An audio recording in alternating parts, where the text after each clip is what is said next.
அனைவருக்கும் வணக்கம். நான் பிரபாகர்,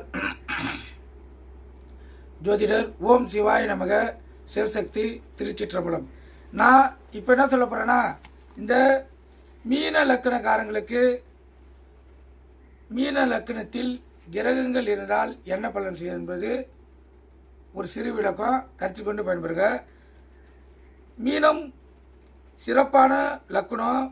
பொதுவாக சுபராகிய குரு ஆட்சி பெறுகிறார், சுக்கிரன் உச்சமடைகிறார், புதன் நீசமடைகிறார். மூன்று சுபர்களும் முக்கிய தொடர்பு பெறுவது மீனத்தில் மட்டுமே. மீனத்தில் சூரியன் அமர்வது நல்லதல்ல. குருக்கு சூரியன் நட்பு கிரகம் என்றாலும் அவர் 6க்குரிய சஸ்யாதிபதி ஆவதால் அவர் இணைவு நன்மை பயக்காது. மீன லக்கணக்காரர்களுக்கு சந்திரன் சுபசந்திரனாக அமர்ந்து சுக சந்திரனாக அமைந்தால் சிறப்பான பலனை வழங்குவார். 5ஆம் இடமாகிய கடகத்தின் அதிபதி மீனத்தில் அமர்வது பல வகையும் சிறப்பளிக்கும். வாழ்க்கையில் மேன்மையும் புகழும் ஒரு கீர்த்தியும் நிச்சயமாக அளித்தே தீர்வார் சந்திரன். அதே போல் அமாவாசை தேய்பிறை சந்திரனாக இருந்தால் சிறப்பளிக்காது என்றாலும் கூட மனதைரியம் மிக்கவராக அந்த ஜாதகர் இருப்பார். ஆனால் யோகம் இருக்காது.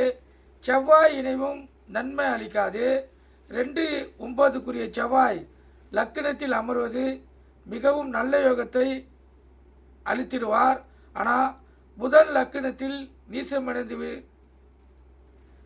அடைந்து விடுகிறார். அவர் 4-7க்குரியவர், மாரகாதிபதி பாதகாதிபதி என்பதை அவர் லக்கணத்தில் நீசமடைவது நலன்தான். அவர் எங்காவது வலுப்பெறுவது